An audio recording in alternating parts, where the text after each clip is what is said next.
Hey, welcome back everyone, and thank you for joining me once again to Manny School of Art for another art tutorial. Hope you're having a good summer and that you're staying safe with our crazy weather that we've been having. We have a gorgeous day out here today, so I thought I'd do a little shooting outside today. Today's video, we're going to cover how to use clear gesso to prepare a surface either for an ink drawing or for painting. We'll discuss a little bit about when you might want to use the clear gesso instead of the colored gessos, what some of the benefits are, and what some of the downfalls. After that, I'll show you how to properly apply this to the surface in order to get a really nice, clean mechanical bond between the subsurface and whatever material you're going to be putting on top of it. So what is clear gesso anyways, and why would I want to use this instead of the colored gessos? That's a great question, so let's dive right into it. Clear gesso is nothing more than a matte transparent acrylic primer, and it's used to prepare the surface to receive additional media. There are many reasons why I like to use the clear gesso to prepare a surface. The first reason, just like all the other gessos, is to seal the area or to level the area if you have any slight imperfections. This creates a strong mechanical bond between the surface and whatever media you plan to use on top of it. Whenever you get a brand new canvas from the art store, whether it's primed or not, you always want to apply several coats of gesso to prepare the canvas. Now the second reason is to seal a drawing on your canvas so you can still see the drawing while you're painting.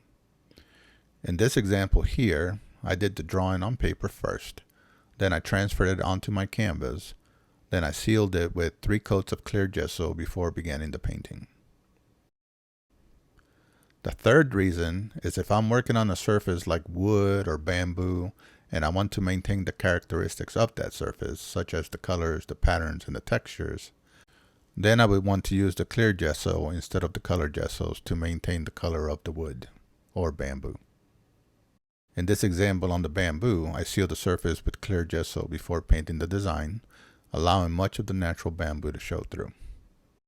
Remember that the main purpose of applying the gesso is to create a strong bond between the surface that you're going to be working on and the materials that you're going to be working with.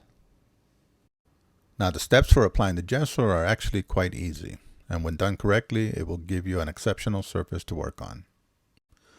The supplies you're going to need are some clear gesso, of course. I like to use this type because it's a little thicker than some of the others on the market, which helps to fill in the pores and any imperfections that you may have on your surface. You're also going to need some paint brushes. Now it doesn't matter if they're bristle or foam brushes. You'll need some 320 grit sandpaper for scuffing the gesso in between the layers. You'll need a tack cloth in order to remove the dust after sanding and before applying subsequent layers. And you'll need some cling wrap to keep the brush moist in between the layers. Now as you can see here, the gesso that I like to use, which is very nice and thick, it looks white in the container, but I guarantee you that it dries crystal clear on the surface. Now we're going to be using this scratch piece of watercolor paper for this demonstration, but the process is pretty much the same when you're preparing a canvas. The first thing that I want to do is I want to take my tack cloth and I want to make sure that there is no dust on the surface that I plan to gesso.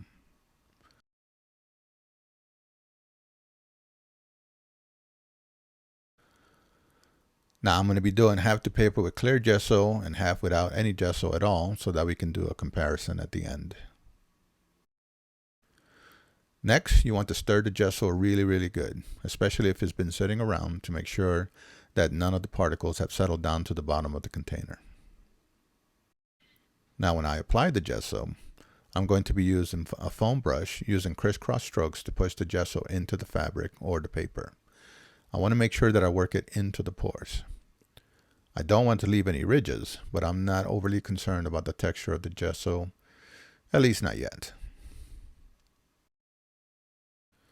I'll work it into the pores really well, making sure that everything is covered.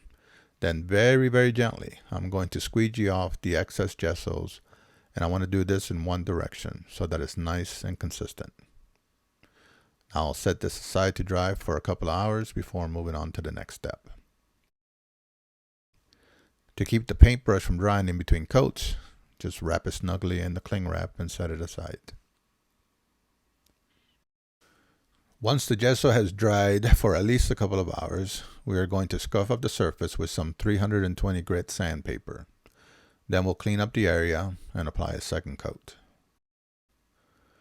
Now, when you sand the surface, you don't want to press too hard. All you're really trying to do is just scuff up the area to create a better mechanical bond between the two layers. Be careful not to apply too much pressure because you don't want to damage the paper nor the canvas. Now take a clean rag and wipe off the excess dust. Then go over the entire area with the tack cloth once again. This will pick up any of the dust left behind by the rag. Now when you're not using the tack cloth, make sure that you keep it in a Ziploc bag. Remember, it's tacky and it'll pick up stuff from the air, particles laying around or whatever. Now once that's done, apply a second coat of gesso using the same crisscross strokes with the foam brush. When you squeegee the excess though this time, make sure that you go at a 90 degree from the first one. Set the piece aside for a couple of hours to dry once again. Now for any additional layers that you want to do, just repeat these same steps. But this time when you squeegee it at a diagonal. Now I recommend at least 2 layers for a pre-primed canvas and 3 to 5 layers for a raw canvas or watercolor paper. Alright guys, so we have 4 layers of gesso on this. They're all nice and dry and ready to go. So now we can do our comparison. Now before I start, you'll notice on this side, hopefully the camera picks it up, that you have a new pattern left behind by the brushes. Okay, the foam brush patterns, a crisscross pattern. If you don't like that, right? Some artists like to have a smoother surface. So if you don't like that, you can actually sand this and knock some of that out before you actually start working. All right, first up is the black India ink, which is permanent when it is dry, which is important because it has to stick to the gesso. Okay. So when we put it on this side right here, you can see how smooth this goes on. Very, very smooth. And because it's not being absorbed into the paper, it gives you a little bit of extra time to smooth out your brush strokes.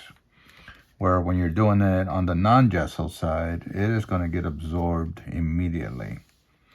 But because we're using pure black right here, it's not an issue. Right? It's just going to fill in the pores, not an issue whatsoever. Now, if you wanted to do ink washes, like over here, you can see here that because the ink washes are going on top of the gesso, you have that little bit of extra time to blend without having to wet the paper first.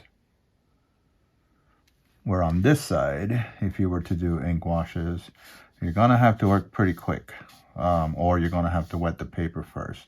Otherwise, you're not going to be able to blend, or not blend, but create a clean wash. So you can see here, those lines are going to be kind of hard to get rid of. Now, working with the nib is a little different. The texture that's created by the brush strokes will sometimes grab the nib, but overall, it goes on extremely, extremely smooth. And just like with the brush, you're putting it on top of the gesso rather than on the paper. So here you have the pores of the paper that you have to contend with, which it's not a major issue, but it does use the ink a little quicker because it's basically sucking the ink right out of the nib. I found when I was doing my other test that stippling on the gesso just seemed more easy. It's like the dots were seen more consistent. Now, advantages and disadvantages.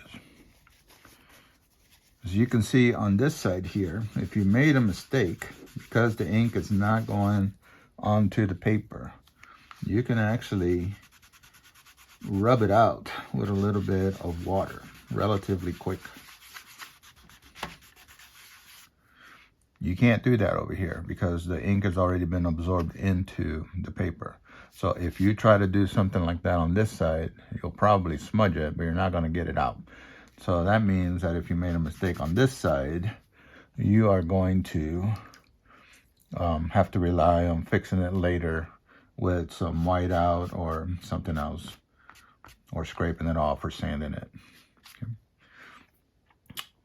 Disadvantage: the ink does not get absorbed into the paper, right? So, where on this one it does. So you cannot use clear gesso if you are planning to put watercolors on, because the watercolors require for the ink to get absorbed into the paper. So if you're planning on doing colors on your piece, then you want to add your colors with either colored inks or acrylics, acrylic washes. Okay. All right, now let's take a look at the acrylic. First on the gesso side and then on the non-gesso side. And again, this is the same whether you're working with paper that's been treated or whether you're working on a canvas that's been treated.